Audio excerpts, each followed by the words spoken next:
Good morning, students. Today we'll start our English chapter number 2 from your first flight book.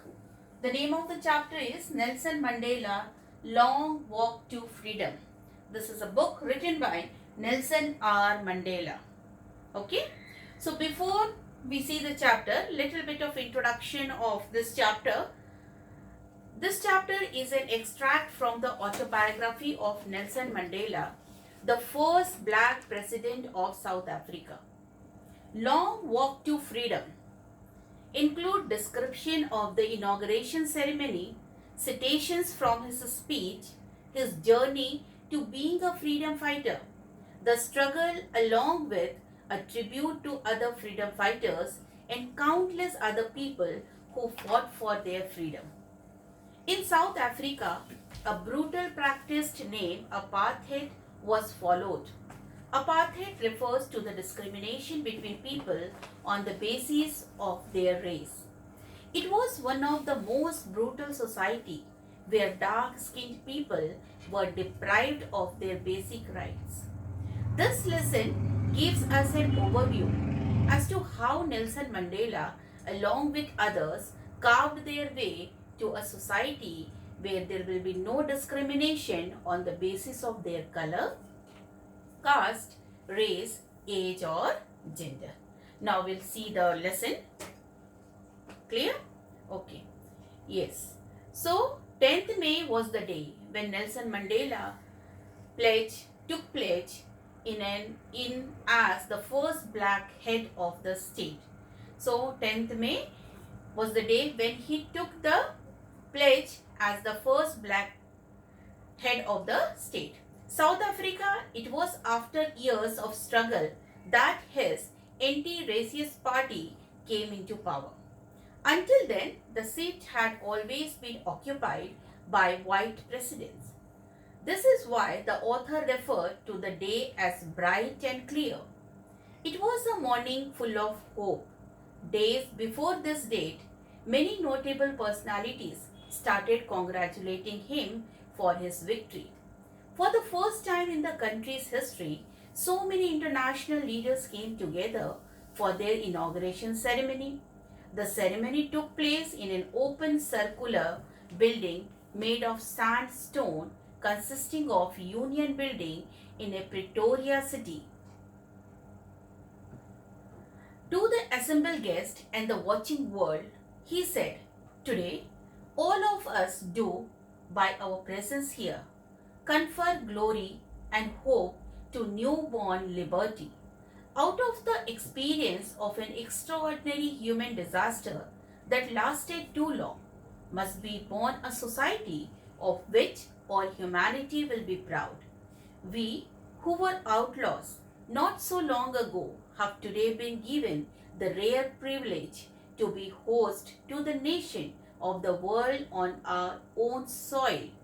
We thank all of our distinguished international guests for having come to take possession with the people of our country of what is, after all, a common victory for justice, for peace, for human dignity." The author also mentions some parts of his speech where he said that everyone by his presence was giving rise to hope for a new beginning. Previous rulers were discriminatory and lasted for long, but the ones who are given the opportunity to rule now would stand up against discrimination. He is glad to host a ceremony with the presence of global leaders. It is an achievement in itself. There was a time when South Africa, for practicing apartheid, lost all its international political relationship. Now, when there is no segregation on the basis of race and gender, other nations are happy to have healthy democratic relationship. Finally, they have come to power and they pledge to make everyone proud. He thanked everyone, especially the international leaders, for joining them in celebrating the achievement, which is a step towards an equal society where every human will be treated fairly. He mentioned that After great struggle that have finally they have finally achieved political freedom. His government promised to free everyone of the still existing poverty, hardship, and inequalities of all kinds, along with assuring everyone of a country where no community will be considered inferior.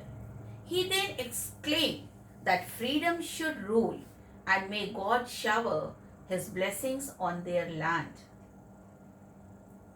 Just after the newly elected president's address to the audience, an impressive arrangement of fighters' jets, helicopters, and soldier transporters raised everyone's heads up in the sky. It symbolized perfection as well as military respect and obedience towards the free country. The high commanders who have won medals for their bravery also saluted and promised their loyalty. Mandela mentions that he was well aware that these commanders who were now saluting him would have arrested him under the previous rule as during the oppressive white supremacy. He was considered to be a criminal. The air show finally ended by making the South African flag in the sky from smoke beneath the jets. The author remembers the day as the playing of two national anthems of the country, one of the whites and the other that of the blacks. On that day, no one knew the wordings of the anthem of the blacks, but Mandela was confident that everyone would soon learn this anthem that they once hated. On the day of the inaugural ceremony, the author was remembering the days of the past when this whole system of apartheid emerged. It resulted in equality and inferior treatment of dark skinned people. They were deprived of their basic fundamental rights. As a result, one of the world's most brutal and inhuman society was born. This began even before he was born. The system created an atmosphere of extreme cruelty and justice for the particular part of the community. Now, when he is in his 8th decade as a man, he along with countless others have changed this entire system that treats human as a humans irrespective of their color, caste, gender or age. This equal and free country was a result of sacrifices of countless other men and women who had fought all their lives for this day. The author wishes if he could thank him all, but unfortunately they didn't live to see the result of their courage. Nelson Mandela gathered his courage and power from all these people and thus wishes to make them proud. The operation policy scared many people and it will take a long time for them to move on. The author mentions that this hard time had its negative impacts, but it also exposed a lot of strong and courageous men who stood up and raised their voice. Thus, it required that level of unjust treatment to produce such great heroes. South Africa, he says, is rich in minerals and gems, but its greatest strength lies in its people.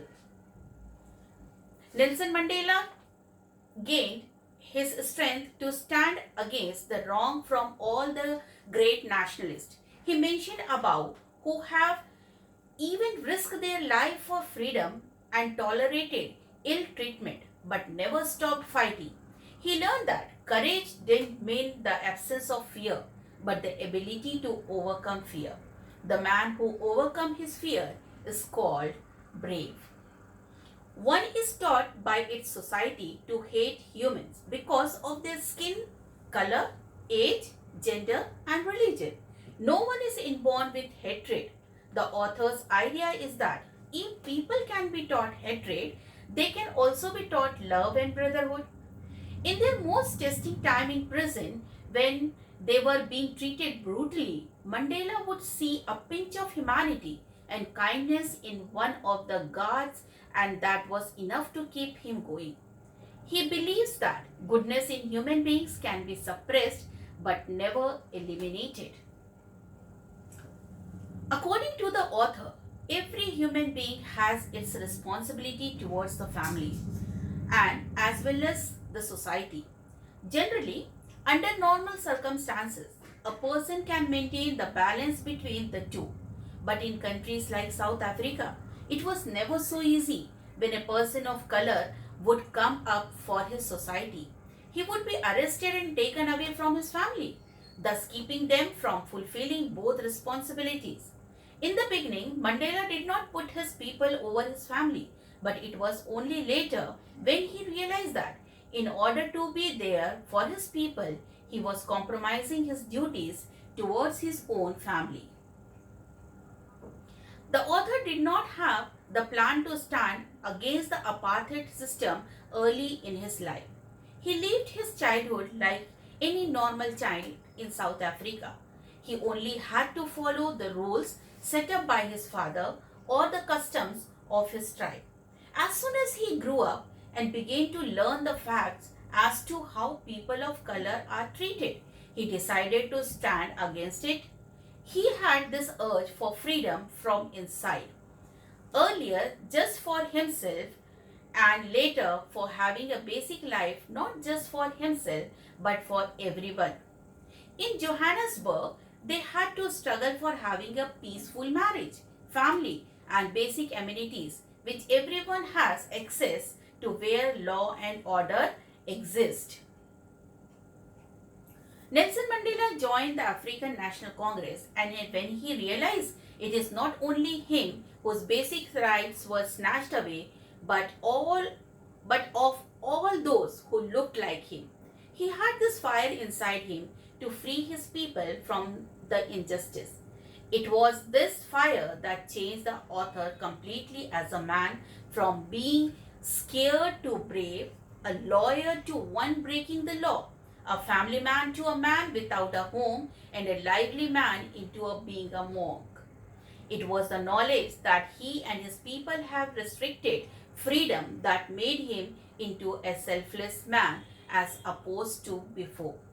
According to him, freedom cannot be divided. Snatching it away from some was equivalent to taking it away from everyone, and that meant taking it away from the author. The need to free the oppressor is as high as that of the oppressed, because the oppressor is bounded by the shackles of hatred. He has the weight of all the people who he has tormented, for he carries the curses of all of their families for taking away someone else's freedom and making them a prisoner. He becomes a prisoner, thus he is robbed of his humanity and needed to be free.